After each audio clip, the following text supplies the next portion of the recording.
peace and politics are the most two words, contradicting words that are in the English vocabulary. However, we all think that they are related somehow. And politics drive peace, and then peace drive politics other way around. Fellow Toastmasters, our amazing guests, good evening. Good evening. This is a wrong idea and a wrong theory. Politics doesn't control peace, and peace doesn't control politics the other way around. I'll tell you how. First of all, who agrees with me and who disagrees? Do you think that politics are making the wars nowadays, and nowadays all of these wars are because of political situations? Yes. Are you sure? Yeah. I'm really sorry I have to disagree, but I'll try to tell you why. First of all, let's define politics.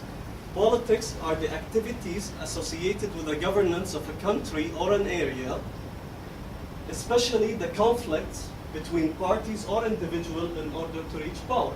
So let's say I have a specific case that I like, that I support, so I'll do everything I can to support this case, to reach the power in order to support it even more. This is the most wrong definition I could ever find. I'll tell you why. Let's go back in history. Back in 1970s till 1982, in Lebanon there was a civil war. I'm sure everyone is aware of that. There was a leader called Ibrahim al-Laylat, and he was the so-called son of the late president of Palestine, Mr. Yasser Arafat. He was like a son to him. Anyhow, they were both agreeing on the same political terms, and they were fighting for a specific situation. After a couple of years, the people of Palestine requested their leaders to come and fight from Palestine, because in the 1970s, Israel was only in Palestine and they took over. So the late president agreed, and he went. Before he went, everyone, even his enemies in the civil war, went out and formed a goodbye dinner for him. Only the so-called son of his did not attend. A couple of years went by, then the civil war cooled off, and then again Israel took over Lebanon. Then the guy just vanished. They were asking, where is the leader nowadays? He was not, no one knew where was he. Anyhow, moving ahead another 20 plus years, there was the assassination of the Prime Minister Rafiq al-Hariri. Politicians speculated that there was another civil war coming, and then it was going to be even worse than the first one. So in 2009, they went on looking for the so-called son of the late president. They found him in Venice, Italy, living with his family. So they made a simple interview with him, and they asked him two questions. Why didn't you say goodbye to your so-called father, and could you please come back to Lebanon? Now we need you. He answered, I didn't say goodbye because I did not believe with his political situation. I believed in another thing, whatsoever is his belief. Fine. The second question he answered, he said, now wars are not controlled by politics. They asked him, wow, how is that? He said, back in the 70s, there were people killing my family, my friends, and people who are related to me. Nowadays, they are my friends in Lebanon and in the whole world because I need them for economic goals. Do you think now politics control wars? No, they don't. If I'm sacrificing my beliefs just for the sake of money, then economic controls the wars nowadays. Anyhow, let's go into peace. All of us are peacemakers, right? No. All of us like the concept of peace, and we want to spread peace and everything. And again, peace is controlled by politics. Again, let's go back in the history some days. Back in 2005, a Danish artist drew a violent image for our Prophet Muhammad, peace be upon him.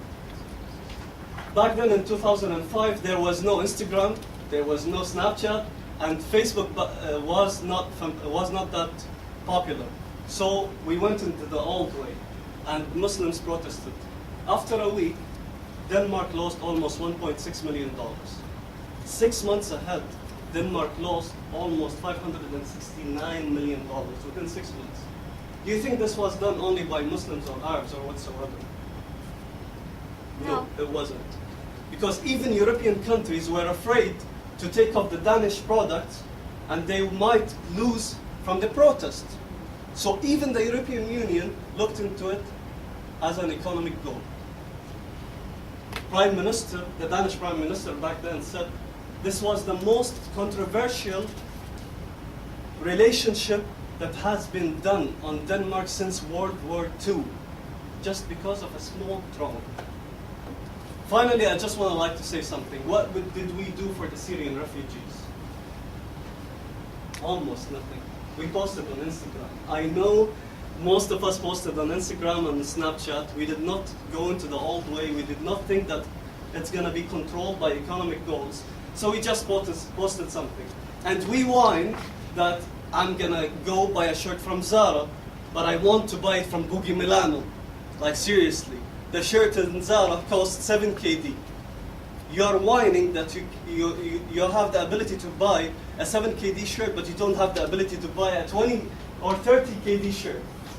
All right, let's put it this way. We are 7 billion population around the world. Arabs form 700 million. 1% of us. If we, only 1%, I'm just saying 1%, donated 1 KD, how much will we bring?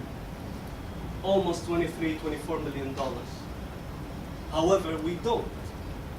We post on Instagram and on Facebook. Ladies and gentlemen, we should do some action and we should treat it in this old way and realize that these two are not related. They are related to economic goals.